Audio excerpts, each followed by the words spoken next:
Bismillahirrahmanirrahim. Dan kita akan masuk insya Allah pelanggaran ke-58 yang ditulis oleh penulis, yaitu, saya bacakan dulu. Sebagian wanita terjerumus ke dalam salah satu bentuk riba. Jadi kita akan membahas tentang masalah terjerumusnya para muslimah ke dalam riba. Yaitu, contoh yang disebutkan salah satunya di sini, dengan pergi ke penjual emas untuk menukar emasnya yang lama dengan emas yang baru. Jadi emas lamanya dia datang karena dia sudah tidak suka modelnya lagi, ya, atau dia melihat ada model yang lebih bagus, maka dia ingin tukar emas itu dengan emas yang baru.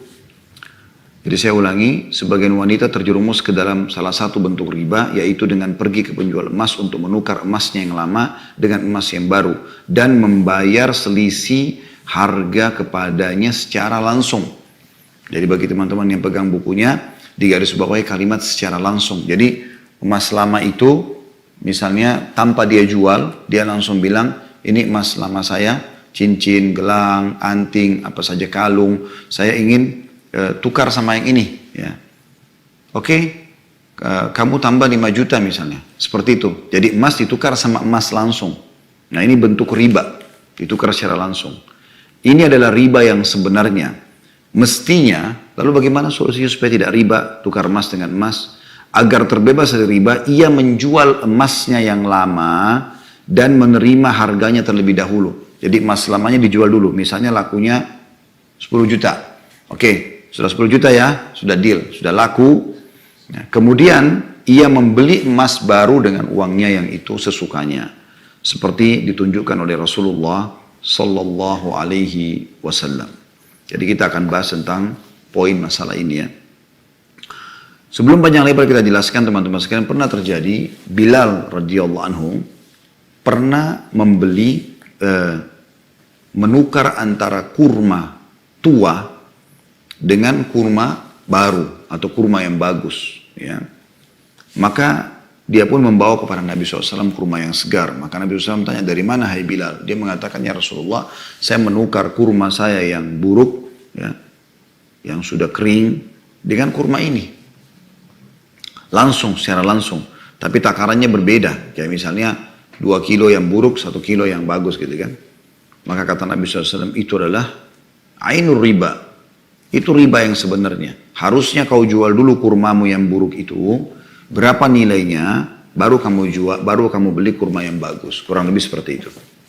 Baik teman-teman sekalian, kita akan bicara tentang salah satu dosa besar, yaitu riba.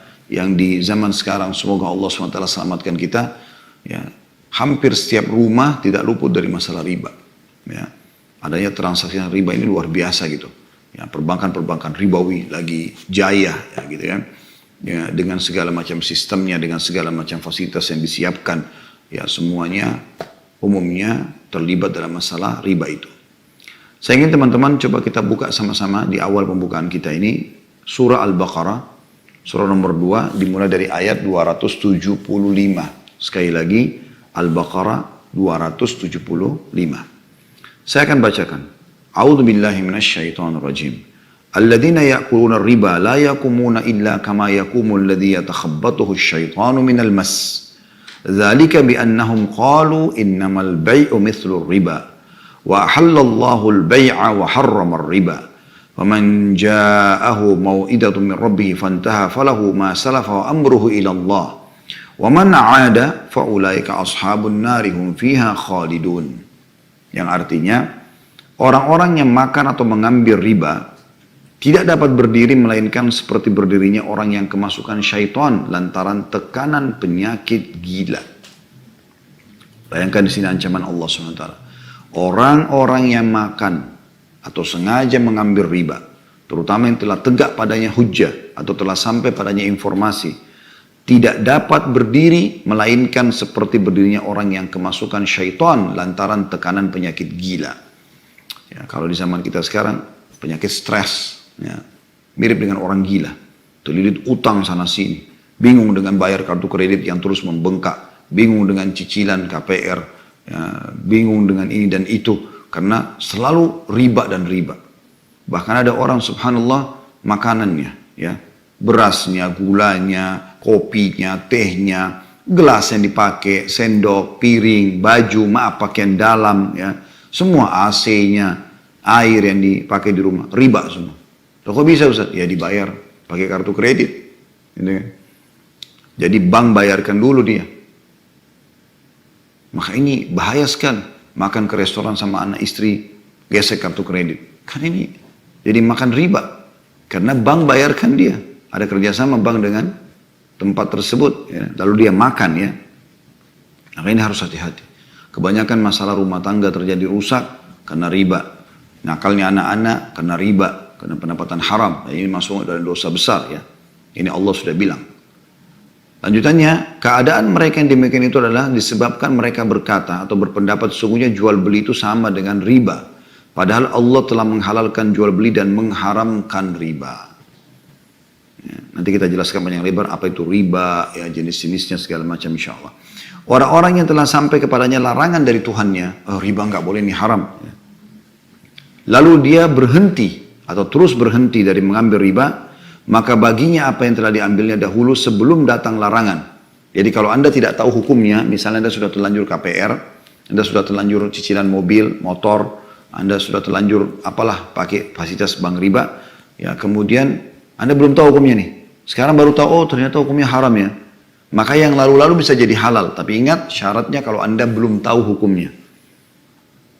Kalau Anda sudah tahu hukum, ya sudahlah, apa boleh buat, apa-apa. Saya nggak mungkin punya rumah kalau saya nggak cicil, saya nggak mungkin punya mobil, saya nggak mungkin. Dia jurumuskan dirinya pada riba, maka dia kena ancaman di sini.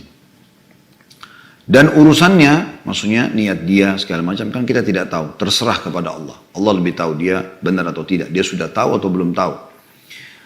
Orang yang kembali mengambil riba setelah tegak padanya hujjah, maka orang itu adalah penghuni-penghuni neraka, mereka kekal di dalamnya. Ayat 276-nya, yamhaqullahu riba wa yurbis sadaqat wallahu la yuhibbu kulla kaffarin athim. Allah memusnahkan riba dan menyuburkan sedekah, dan Allah tidak menyukai setiap orang yang tetap dalam kekafiran dan selalu berbuat dosa. Nanti akan kita jelaskan panjang lebar masalah ini insyaallah ya. Jadi teman-teman, yang paling banyak orang terjerumus dalam riba adalah riba nasi'ah atau riba jahiliyah. Apa itu? Utangkan orang, kemudian dia minta berbunga, ya. Jadi dari awal dia tentukan bunga, atau memang dasarnya dia bilang kalau kau mau jatuh tempo, maka kau harus tambah. Seperti itulah. Itu riba yang jelas-jelas, itu riba jahiliyah namanya. Nah, di sini dikatakan Allah memusnahkan riba. Seperti itu, tambahannya bunga dari pinjaman uang itu akan Allah musnahkan. Akan menjadi masalah buat orang yang menerimanya. Gitu kan? Akan jadi masalah bagi orang yang mengeluarkannya. Dan menyuburkan sedekah. Harusnya kita kalau utangkan orang, kita niatkan sedekah, membantu. Dan nanti kita akan sebutkan tentang keutamaan mengutangkan orang ya. Itu penting sekali. Jadi Anda kalau memang utangin orang, betul-betul murni mengejar pahala di situ. Karena keutamanya besar sekali. Insya Allah kita akan jelaskan. Dan Allah tidak menyukai setiap orang yang tetap dalam kekafiran. Dan selalu berbuat dosa. Sudah dilarang, masih tetap ngotot. Seakan-akan tidak bisa hidup kecuali dengan riba. Seakan-akan tidak bisa hidup kecuali dengan zina. Tidak bisa hidup kecuali dengan mencuri. Nah ini kebodohan namanya. Ayat 277-nya. Innal ladhina amanu wa amilus salihati wa aqamus salata wa atauz zakata lahum ajrum inda rabbihim wa la khawfun alaihim wa lahum yahzanun. Sesungguhnya orang-orang yang beriman dan mengerjakan amal saleh. Maksudnya beriman kepada peraturan Allah dan juga patuh mengerjakan amal saleh. Ya. Melakukan transaksi jual beli yang benar, tidak ada akad ribahnya, ya. Kemudian juga tidak ada manipulasi, tidak ada segala macam, sibuk dengan amal saleh. Mendirikan sholat, menunaikan zakat, mereka mendapatkan pahala di sisi Tuhan mereka. Tidak ada kekhawatiran terhadap mereka dan tidak ada pula mereka bersedih hati. Itu yang mereka akan aman dari kesusahan hidup ini. Lalu ayat 278 Allah ingatkan kembali agar meninggalkan masalah riba. Ya ayyuhalladzina amanu taqullaha wa dharu ma baqiya minar riba in kuntum mu'minin. Hai orang-orang beriman, bertakwalah kepada Allah dan tinggalkan sisa riba yang belum dipungut jika kamu orang-orang yang beriman. Jadi misalnya tadinya kita utangkan orang, lalu kita sepakat 10 juta ditambah 1 juta. Nah sekarang orang itu bayar misalnya per bulan dicicil, misal dari 10 juta itu 1 juta. 10 bulan selesai, tapi kan ada bunganya, maka 1 juta dia bayar 1.100.000 per bulan. 100-nya itu adalah ribanya. Maka kalau ada orang belum tahu hukum, dia berjalan misalnya sudah terlanjur 5 bulan berjalan, terus dia ikut di pengajian, dia tahu hukumnya haram. Maka Allah ingatkan di 278 ini, hai orang beriman, ya, bertakwalah kepada Allah, takut kepada Allah atas ancamannya, dan tinggalkan sisa riba. Nah, jangan bilang, oh sudah terlanjur, kan itu sudah ada akadnya, nggak bisa. Mulai sekarang cut, udah nggak ada lagi bunganya. Udah tinggal sisa pokoknya saja. Dan Anda kalau mau lebih bersih lagi, ya, maka bunga yang Anda ambil 5 bulan tadi, 100.000 1 bulan berarti 500.000, 5 bulan tadi itu sebagai contoh saja, maka Anda hitung sebagai pengembalian modal dia. Maka itu akan bersih dari riba. Kemudian ayat 279-nya Allah mengatakan, فَإِنْ لَمْ تَفْعَلُوا فَأْذَنُوا بِحَرْبٍ مِّنَ اللَّهِ وَرَسُولِهِ وَإِنْ تُبْتُمْ فَلَكُمْ رُؤُوسُ أَمْوَالِكُمْ لَا تَظْلِمُونَ وَلَا تُظْلَمُونَ. Maka jika kamu tidak mengerjakan atau meninggalkan sisa riba, tetap kamu ngotot dengan alasan masih akad, ya masa bodoh, maka ketahuilah bahwa Allah dan Rasulnya akan memerangimu.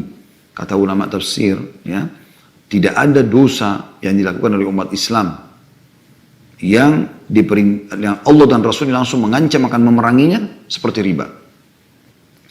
Dan jika kau bertobat dari mengambil riba, maka bagimu pokok hartamu. Nah, ambil uangmu saja. Tadi utang 10 juta, 10 juta saja.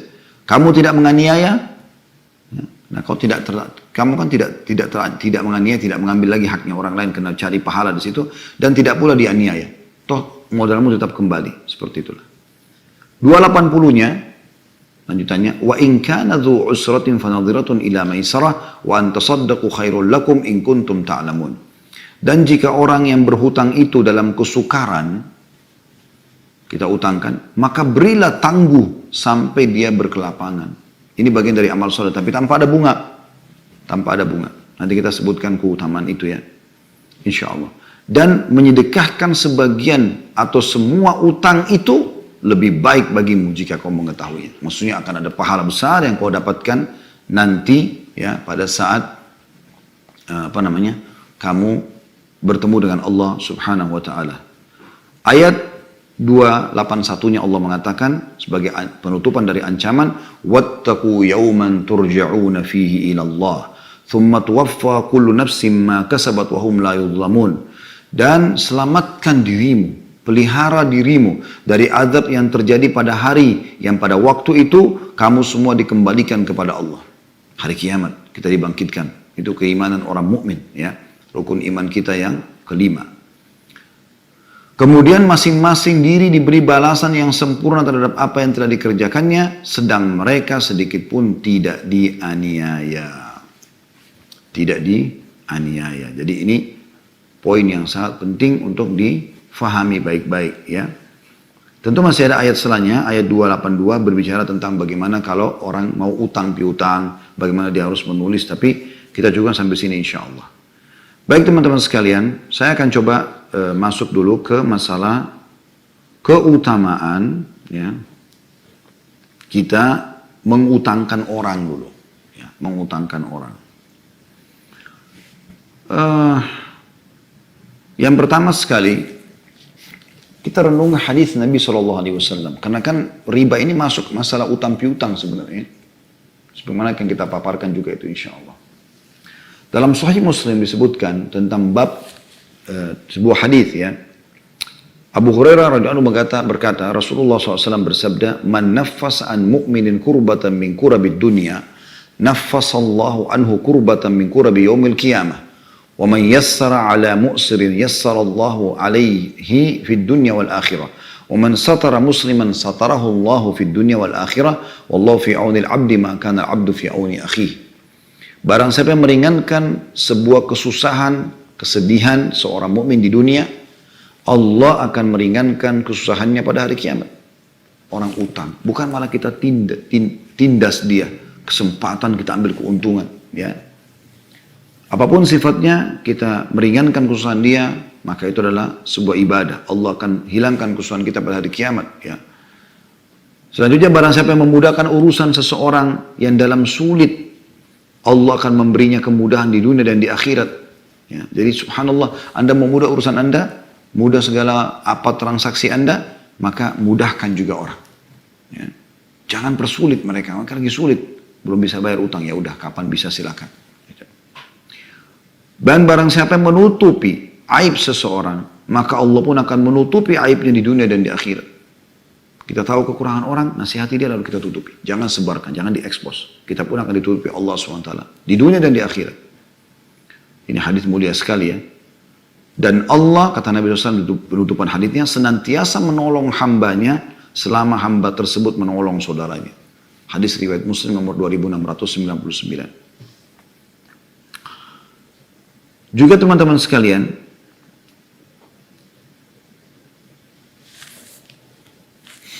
potongan memberi utang orang tanpa bunga ini diambil dari potongan hadis tadi adalah sabda Nabi SAW, barang siapa memudahkan urusan seseorang yang dalam sulit, Allah akan memberikan kemudahan di dunia dan di akhirat, sebagaimana dijelaskan oleh Ibnu Qayyim rahimahullah dalam oleh Al-Mubarakfuri disebutkan dalam Tuhfatul Ahwadhi ya. Bahkan beliau mengatakan bahwa memberi kemudahan pada orang miskin, baik mukmin maupun kafir. Orang kafir pun begitu, yang memiliki utang dengan menangguhkan pelunasan utang atau memberikan sebagian utang atau membebaskan seluruh utangnya. Semua itu masuk dalam keutamaan hadis tadi. Apalagi orang mukmin ya. Kalau teman-teman mengutangkan orang lain, tagilah dengan cara baik. Bukan dengan ya, memukul, bukan dengan segala macam. Karena Allah Subhanahu wa Ta'ala punya hikmah tertentu kenapa orang ini utang dan telat membayar kepada Anda. Dengarkan hadisnya. Dari Jabir bin Abdullah radhiyallahu anhuma, dia dan ayahnya sahabat, Rasulullah SAW bersabda, rahimallahu rajulan samhan idha ba' wa idha ishtara wa idha iqtada. Garis bawahi kalimat terakhir wa idha iqtada. Artinya semoga Allah merahmati, Allah luaskan rezekinya, Allah mudahkan urusannya, itu rahmat. Semoga Allah merahmati seseorang yang bersikap mudah ketika menjual. Nah, transaksi mudahin saja, sudah ada untung cukuplah. Yang penting kita bisa transaksi jual beli. Itu Allah berkahi dia. Ketika membeli, sudah tahu ini untung ya sudahlah. Tidak usah sengaja tekan orang, kesempatan kan dianggap dia orang susah. Kadang-kadang kesian ada penjual buah, masih ditawar gitu kan. Itu apa ditawar? Allah musta'an. Semoga Allah maafkan kalau lalu pernah terjadi ya. Tapi kalau lihat orang susah tidak usah tawar, beli aja niat lillahi ta'ala. Dan ketika menagih haknya atau utangnya. Jadi ini semua dapat rahmat orang yang mudah pada saat menjual, mudah pada saat membeli, maksudnya memudahkan urusan, dan juga menagih utangnya. Hadis riwayat Bukhari nomor 2076. Ibnu Hajar rahimahullah berkata bahwa dalam hadis ini terdapat dorongan untuk memberi kelapangan dalam setiap muamalah transaksi. Ya. Juga dalam hadis yang lain, riwayat Ibnu Majah nomor 1965, kata baginda Nabi SAW, man talaba haqqan falyatrubhu fi afafin wafin au ghair wafin. Siapa saja wafi au ghair wafi ya. Siapa saja yang ingin meminta haknya, piutang dia meminta, hendaklah dia meminta dengan cara yang baik-baik pada orang yang mau menunaikan ataupun yang enggan menunaikan. Yang tidak mau bayar pun tetap kita minta baik-baik. Karena itu amal saleh buat kita.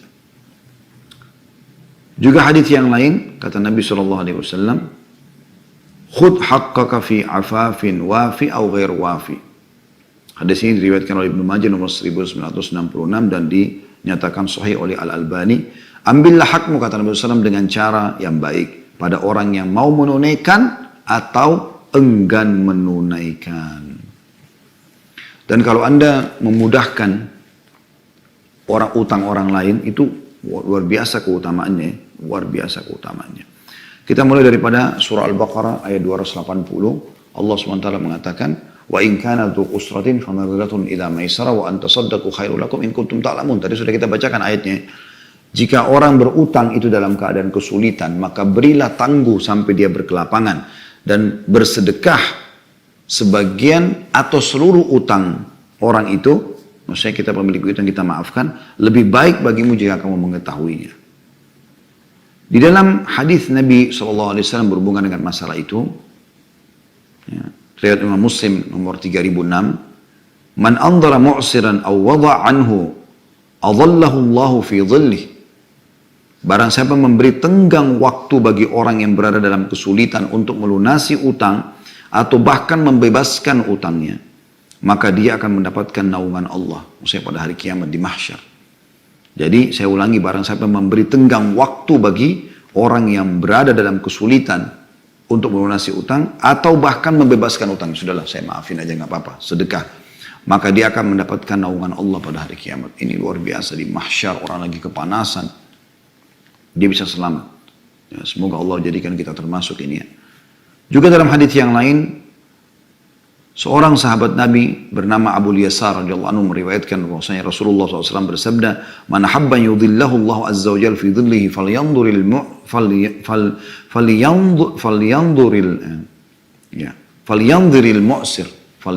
mu'sir au liyadha anhu."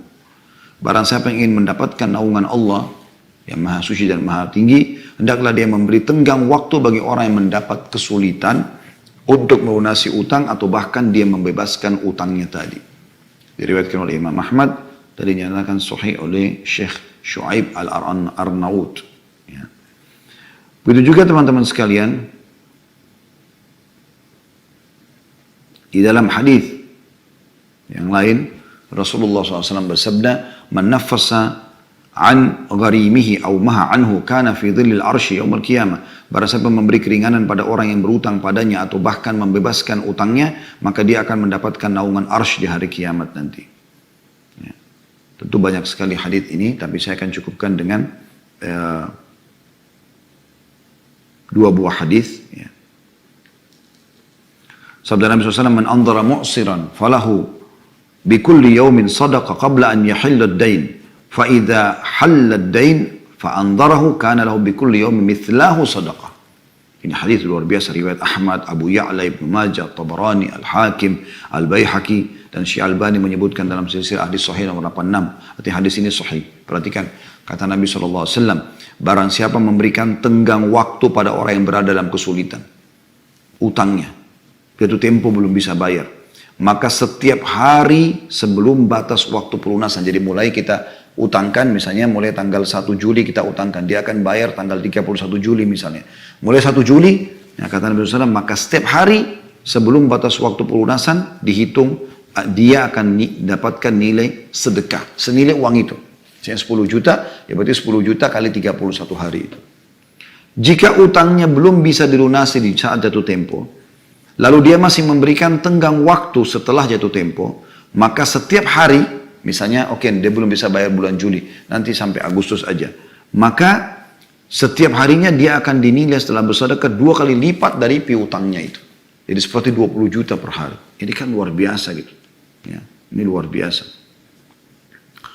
Jadi kita harus teman-teman sekalian memperhatikan masalah-masalah seperti ini ya. Nah, ini luar biasa keutamaannya. Begitu juga dengan hadis yang terakhir dalam masalah utang ini, maaf, cukup panjang saya jelaskan karena memang bisa ada istifadah kita ambil insya Allah, karena mengutangkan orang ini yang paling banyak orang terjerumus dalam riba ya. Dikatakan dalam sebuah hadis Bukhari, kana tajiran yudayun nas wa idza ra'a al-mu'siran qala li fityanihi tajawazu anhu la'alla Allah yatajawaz anhu fatajawaza Allahu anhu. Dulu ada seorang pedagang kata Nabi SAW, dia suka memberikan pinjaman kepada orang-orang. Suka sekali memberikan pinjaman kepada orang-orang. Kemudian dia bilang pada orang-orang yang pegawainya dia akan menagih, kalau seandainya kau melihat orang yang sedang kau tagih dalam kesulitan, maka maafkanlah saja. Artinya anggap utangnya lunas gitu kan. Semoga Allah mengampuni kesalahan-kesalahan kita hari kiamat. Maka Allah pun membersihkan dosa-dosanya. Seperti itu. Ya, itu luar biasa gitu. Jadi di sini teman-teman sekalian, kita harus garis bawahi tentang masalah keutamaan itu. Baik, mungkin Anda bertanya, Ustaz, kenapa panjang lebar bahas masalah utang? Kita kan sedang membahas masalah riba. Akan kita jelaskan teman-teman. Baik, saya akan masuk ya ke masalah riba dan inti bahasan kita. Teman-teman sekalian, ada hadis Nabi alaihi salatu wassalam yang berbunyi, Ijtanibus sab'al mubiqat. Kata Nabi SAW, jauhi, hindari, selamatkan dirimu dari 7 dosa yang membinasakan. Artinya kalau kau terjerumus, ini luar biasa bahayanya. Qalu ya Rasulullah, wa mahun? Kata para sahabat, apa 7 dosa besar itu ya Rasulullah? Qala asyirku billah. Beliau mengatakan syirik kepada Allah. Menyekutukan Allah. Mempartnerkan Allah. Yakin Allah ada tapi sekutu. Orang-orang Mekah dulu, Mereka tahu Ka'bah itu rumahnya Allah. Mereka tahu tawaf ibadah untuk Allah. Tapi mereka menyekutukan Allah. Mengikut sertakan makhluk dengan Allah. Mendatangkan patung-patung. Berdoa sama Allah. Berdoa juga sama patung-patung. Menyembelih untuk Allah. Menyembelih juga buat patung-patung.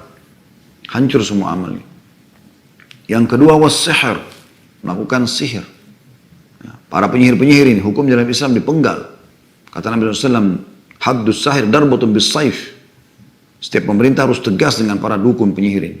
Kalau dalam Islam, hukumannya adalah dipenggal lehernya. Karena pasti mereka buat kerusakan.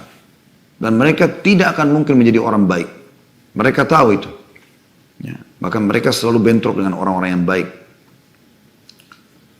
Wa qatlun nafs. Jadi kalau anda supaya tidak sihir, teman-teman sekalian, hiduplah alami sebagai manusia. Jangan lintas alam. Penyihir itu minta lintas alam, minta sama jin. Kita nggak butuh itu. Anda mau pasangan ada cinta, sederhana. Ya, manusiawi. Senyum, ramah, penuhi kebutuhannya, kasih sayang, maka anda akan aman. Yang ketiga, waqatlun nafs allati haramallahu illa bil haqq, membunuh jiwa yang Allah haramkan kecuali dengan benar. Benar itu misalnya kita diserang tiba-tiba oleh perampok, kalau kita bunuh dia, seperti itulah. Kemudian yang keempat, ini saksi bahasan kita, wa aklur riba, dan memakan riba. Ternyata masuk satu dari 7 dosa yang membinasakan. Makanya jangan main-main soal ini. Ya. Kemudian yang keenam, wa aklu malal yatim, dan memakan harta anak yatim. Maaf, ini yang kelima sekarang. Yang keempat tadi masalah riba. Yang kelima adalah memakan harta anak yatim. Dan anak yatim adalah anak yang belum balik ya, yang orang tuanya meninggal lalu ada banyak warisannya, maka anda memakan, atau anda mengurus yayasan yatim lalu anda memakan sumbangan. Ini semua masuk dalamnya. Yang keenam adalah wa tawalli yaumaz zahf, lari dari kancah peperangan. Kita dalam Islam kalau masuk menghadap musuh cuma 2 keadaannya, menang atau mati syahid. Kalau kita terbunuh semua pun kita nggak kalah, justru itu target utama. Dan yang terakhir adalah yang ketujuh, qadhful muhsanatil mu'minatil ghafilat, menuduh wanita yang baik-baik, terhormat, kemudian ya telah berbuat zina padahal sebenarnya dia tidak. Orang berhijab syar'i, orang apa dituduh berzina, padahal sebenarnya itu cuma fitnah gitu. Maka itu termasuk induk dosa besar. Imam Nawawi berkata rahimahullah, kaum muslimin telah sepakat akan haramnya riba. Riba itu termasuk dosa-dosa besar. Ya. Dan juga kata beliau, ada yang mengatakan bahwasanya riba diharamkan dalam semua syariat nabi-nabi. Di antara yang menyatakan adalah Al-Mawardi, diambil dari Al-Majmu' Syarhul Muhadzab, jilid 9, halaman 391. Syekh Islam Ibnu Taimiyah rahimahullah juga mengatakan melakukan riba hukumnya haram berdasarkan Al-Quran, As-Sunnah dan Ijma'.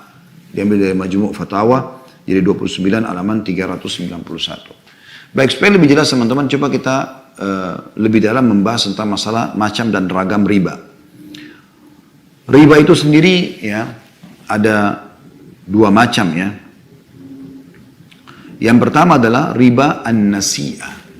Tadi yang saya sempat sebutkan singgung sedikit adalah riba mengakhirkan tempo utang, yaitu tambahan nilai utang sebagai imbalan dari tempo yang diundurkan. Dinamakan riba an-nasi'ah atau mengakhirkan karena tambahan ini sebagai imbalan dari tempo hutang yang diundurkan. Utang tersebut bisa karena penjualan barang atau utang uang secara langsung, cash.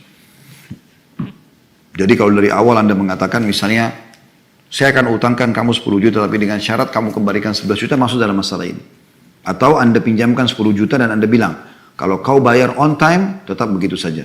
Tapi kalau ada lebih, kalau kamu terlambat sehari, maka kamu kena ya, bayar. Nah ini berarti sudah riba. Jadi akad-akad ini akad-akad riba ya. Riba ini juga disebut riba Al-Quran karena diharamkan di dalam Al-Quran. Sebagaimana Allah berfirman, ya, tadi sudah kita bacakan Al-Baqarah 278 ya. Hai orang beriman, bertakwalah kepada Allah dan tinggalkan sisa riba yang belum dipungut jika kamu orang yang beriman. Maka jika kamu tidak mengerjakan atau meninggalkan sisa riba, maka ketahuilah bahwa Allah dan Rasulnya akan memerangimu. Dan jika kamu bertaubat dari pengambilan riba itu, maka bagimu pokok hartamu, kamu tidak mengenai dan kamu tidak juga dianiaya. Juga teman-teman sekalian, kalau seandainya ada orang, dia utang, ini contoh saja ya, sebagian ulama fikih saya membahas masalah itu. Kalau seandainya ada orang utang 10 juta, sepakat dia sama pemilik utang 10 juta saja, nggak akan ditambah. Tapi begitu dia kembalikan, karena dia merasa pemilik utang ini ya, merasa orang ini baik sekali ya utangkan saya. Udah, saya pada saat kembalikan, inisiatif dari dia sendiri, nggak ada akad dari awal. Dia mau kembalikan 11 juta, maka ada sebagian ulama yang membolehkan masalah itu. Ya. Jadi diambil dari Fathul Bari Syarah Hadith nomor 3814 oleh Ibnu Hajar rahimahullah, beliau mengatakan, jika tambahan itu atas kemauan dan inisiatif orang yang berhutang ketika dia hendak melunasi utangnya tanpa disyaratkan, maka sebagian ahli fikih membolehkan.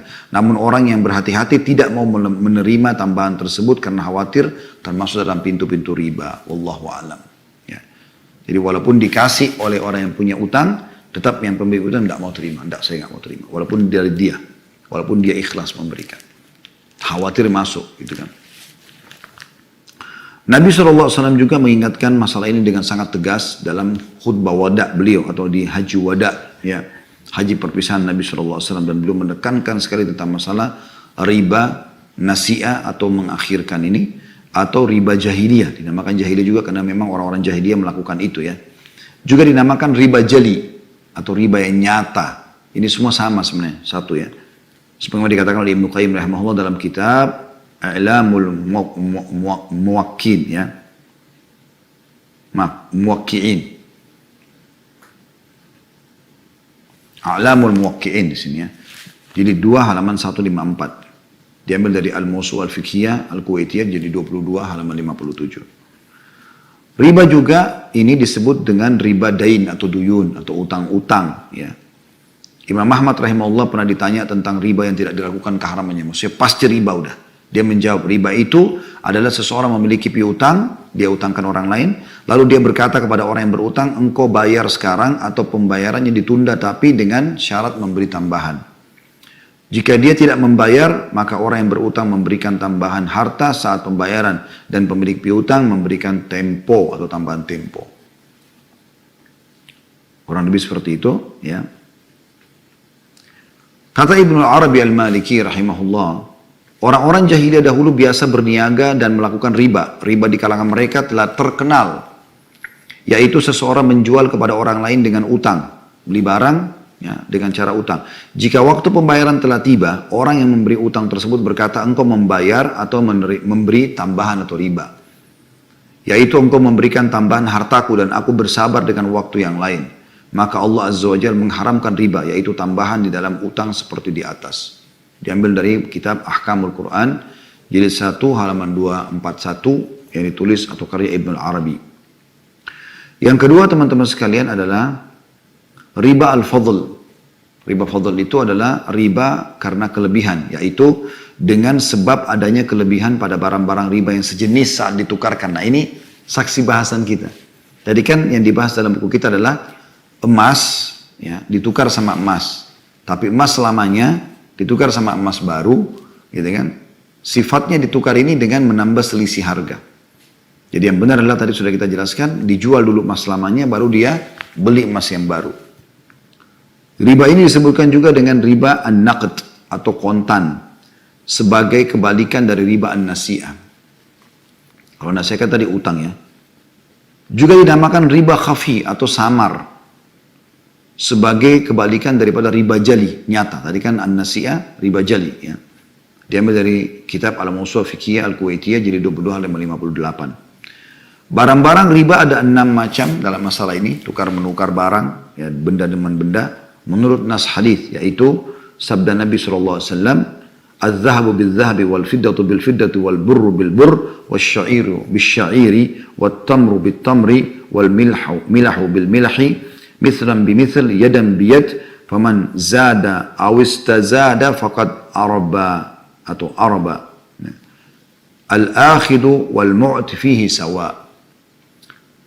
Nabi SAW bersabda, riba itu ada 6 yang kalau tukar-tukar barang sama barang, emas dengan emas, tadi sudah kita bahas dalam bahasan kita ini, perak sama perak, bur itu jenis gandum yang lembut ya, butiran kecil, dengan bur, syair, ya bijinya lebih besar, gandum juga dengan syair, kurma dengan kurma, garam dengan garam, harus sama timbangannya, serah terima di tempat, ya, atau tangan dengan tangan, Barang siapa yang menambah atau minta tambah, berarti dia melakukan riba yang mengambil dan memberi dalam hal ini sama. Hadis riwayat Muslim nomor 4148. Jadi jelas teman-teman sekalian, posisinya adalah bagaimana Anda kalau mau jual emas, mau jual perak, mau jual barang apapun, jangan tukar barang dengan barang. Tapi jual dulu barang kita, baru kemudian kita beli barang yang kita suka sesuka kita dengan nilai. Seperti itulah. Kalau riba sendiri di dunia ini besar sekali ancamannya. Yang pertama kena laknat ya. Sebagaimana hadis Jabir radhiyallahu anhu bahwasanya Rasulullah SAW bersabda, "Akilur riba wa mukiluhu, akilur riba wa mukilahu, akilur riba wa mukilahu wa katibahu wa syahidaihi wa qala hum sawa." Dari Jabir radhiyallahu anhu bahwasanya dia berkata Rasulullah SAW melaknat pemakan riba. Nah.